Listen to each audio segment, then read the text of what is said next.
नमस्कार बच्चों। आज हम लोग दिल्ली सल्तनत के बारे में जानेंगे।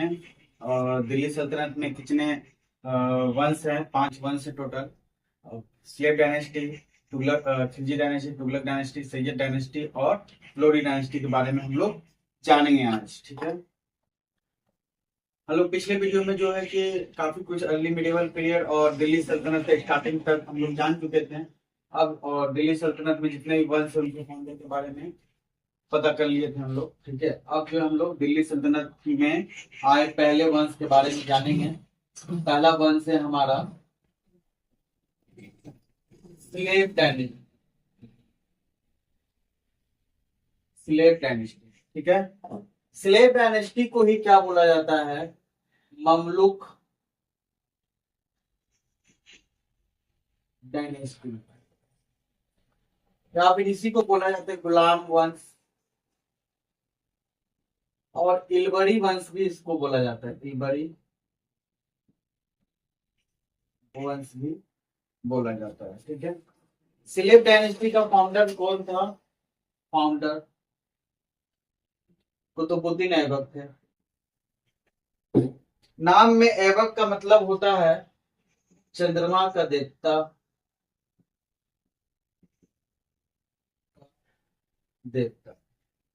स्लेव डायनेस्टी का टाइम पीरियड जो है 1206 से लेकर 1290 एडी तक। 1206 से लेकर के 1210 तक जो कुतुबुद्दीन ऐबक रहता है। 1210 में जो है, पहले यहाँ पे क्लियर कर लेते हैं, कुतुबुद्दीन ऐबक जो है कुतुब मीनार का कुतुब मीनार का निर्माण करता है। मोहम्मद गोरी के अधूरे सपने का निर्माण करता है। और कुतुबुद्दीन बख्तियार काकी के याद में जो है दिल्ली में कुतुब मीनार का स्थापना करता है। और शेख मोइनुद्दीन चिश्ती के याद में जो है 2.5 दिन का झोपड़ा बनाता है। 2.5 दिन का झोपड़ा। 2.5 दिन का झोपड़ा। हाँ, ये झोपड़ा जहाँ बनाता है मस्जिद जिसको अजमेर शरीफ बोला जाता है। ये जो झोपड़ा बनने से पहले जो इस जगह पे संस्कृत की पाठशालाएं चलती थी उसको तबाह करके जो है 2.5 दिन का झोपड़ा बनाया गया था। ठीक है।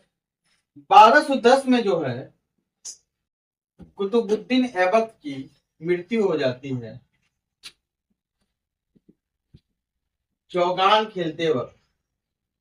चौगान खेलते वक्त, चौगान मतलब घुड़सवार, घुड़सवारी जो घोड़े पे बैठ के जो पोलो खेले जाता है उसी को चौगान बोलते हैं। चौगान खेलते वक्त जो है, खेलते वक्त इसकी मृत्यु हो जाती है। 1210 के में इस मृत्यु के बाद जो आराम शाह आता है उतना इंपॉर्टेंट नहीं है। उसके बाद 1210 से लेते हैं हम, 1210 से लेकर के 1236 तक जो है इल्तुतमिश आ जाता है। इल्तुतमिश आ जाता है। ठीक है। और इससे पहले जो आराम शाह आते हैं वो एसएससी पॉइंट ऑफ व्यू से, रेलवे पॉइंट ऑफ व्यू से ज्यादा इंपॉर्टेंट नहीं है। ठीक है।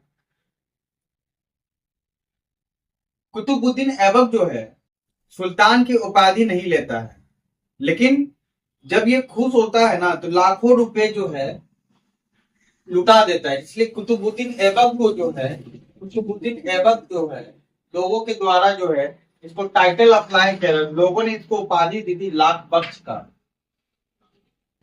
लाख बख्श, लाख बख्श का टाइटल दिया था क्योंकि लाखों लुटाता था। ठीक है। और इसने अपने से खुद से जो है उपाधि ली थी जिसका नाम है मलिक या फिर सिपा सलार। सिपा सलार क्यों? क्योंकि इसने कभी भी सुल्तान की उपाधि नहीं ली थी। और ये मोहम्मद गोरी का जो है गुलाम था, मोहम्मद गोरी का टमाटर था। इसी कारण से जो है इसने कभी सुल्तान का उपाधि नहीं ली। सुल्तान अपने आप को कभी सुल्तान घोषित नहीं किया। ठीक है। क्लियर। स्लेव डायनेस्टी में अब आगे चलेंगे हम लोग, इल्तुतमिश के बारे में चलेंगे। इल्तुतमिश जब आता है तो सबसे पहले जो है चहलगामी प्रथा लेके आता है। सबसे पहले जो है इल्तुतमिश का जो शासन है, इल्तुतमिश का शासन जो है 1210 से लेकर 1236 तक। इल्तुतमिश आता है, ही इस्टेब्लिश्ड चहलगामी प्रथा, चहलगामी प्रथा लेके आता है। इसमें 40 मेंबर हुआ करते हैं, 40 मेंबर। हिंदी में कह लीजिए इसको दल चालीसा बोला जाता है, दल चालीसा, जो कि सुल्तान की हिफाजत के लिए बनाया गया था। ये सिस्टम को आज के समय में बॉडीगार्ड वगैरह जो बोलते हैं, वही चीज, यही प्रथा जो है उस समय लाया गया था इल्तुतमिश के द्वारा, कि सुल्तान की हिफाजत करें।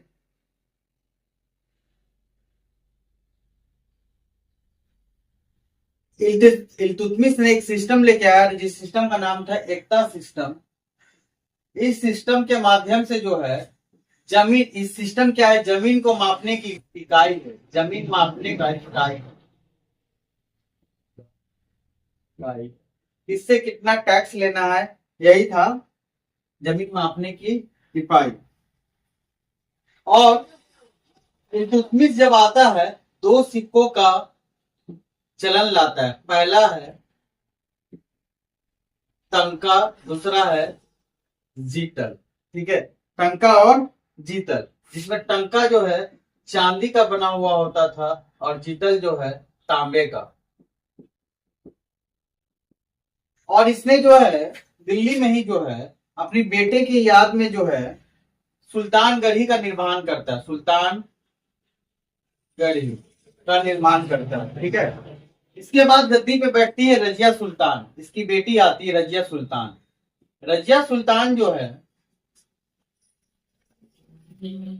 पहली और आखिरी दोनों मायने में मुस्लिम महिला थी, मुसलमान महिला जो थे, पहली और आखिरी दोनों जो है मुसलमान शासक थी भारत की।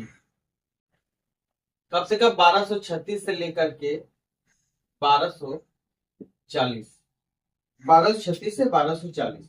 जब ये गद्दी पे आती है, 3 सिक्कों का चलन लेकर आती है। पहला है इल्तुतमिश की बेटी, इल्तुतमिश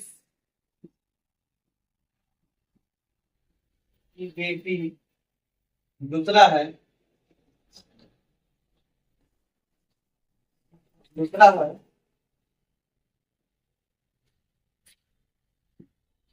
दिल्ली सल्तनत की महारानी। तीसरा है न्याय की रानी, न्याय की रानी। जब ये गद्दी पे आती है, 3 सिक्का का चलन लेके आती है, तीनों सिक्का पे मार्क करवाती है। पहला है इल्तुतमिश की बेटी, दूसरा है दिल्ली सल्तनत की महारानी, तीसरा है न्याय की रानी। ठीक है, इसके बाद गद्दी पे आते हैं बलबन, जिसका पूरा नाम है गयासुद्दीन बलबन। बलबन जो है चहलगामी जो सिस्टम जो इल्तुतमिश लेके आया था, चहलगामी प्रथा जो इल्तुतमिश लेके आया था, इसी में का मेंबर, इसी में से एक था। ठीक है, और ये सबसे पहले आता है शासन में। तो अपने सुल्तान को मानने के बाद जो जो इंपॉर्टेंट है रेलवे और एसएससी के माध्यम से, मैं सिर्फ वही डिस्कस कर रहा हूं। ठीक है, जो पूछे गए हैं।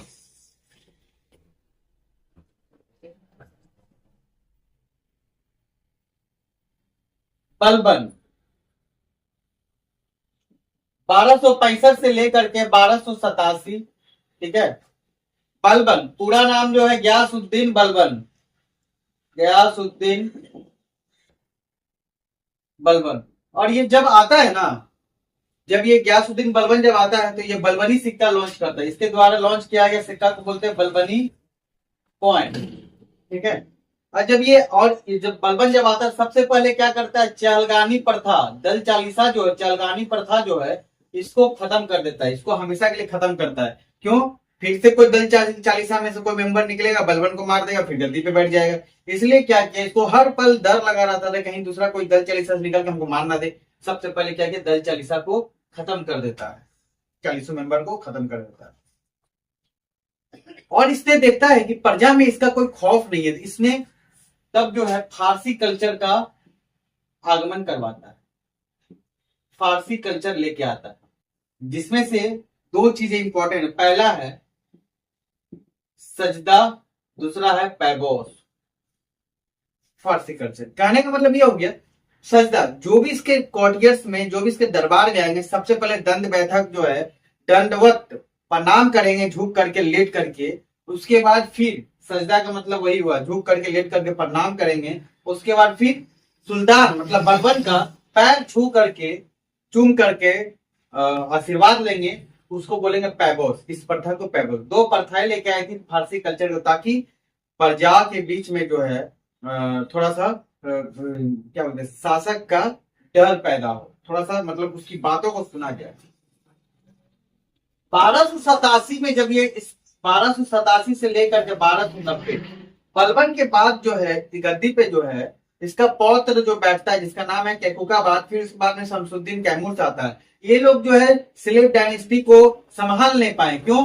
1287 से 1290 के बीच में मंगोलियंस का अटैक हो गया, मंगोलियंस का आगमन हुआ, जिसके कारण, और मंगोलियंस जो है राज करने के इरादे से नहीं, ये आते थे हर सब कुछ छितिर बितिर कर देते थे, ठीक है ना।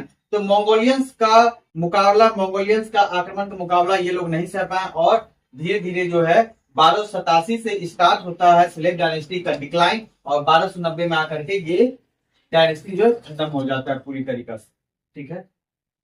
ये था दिल्ली सल्तनत का पहला वंश, जिसको बोलते हैं स्लेव डायनेस्टी, गुलाम वंश, ममलुक वंश या फिर इलबरी वंश, ठीक है। इसके संस्थापक कुतुबुद्दीन ऐबक हैं, ठीक है। नेक्स्ट वीडियो में हम लोग बात करेंगे खिलजी वंश की, उसके बाद फिर खिलजी वंश और तुगलक वंश एक साथ ले लेंगे, फिर आपका सैयद वंश और लोदी वंश एक साथ ले लेंगे।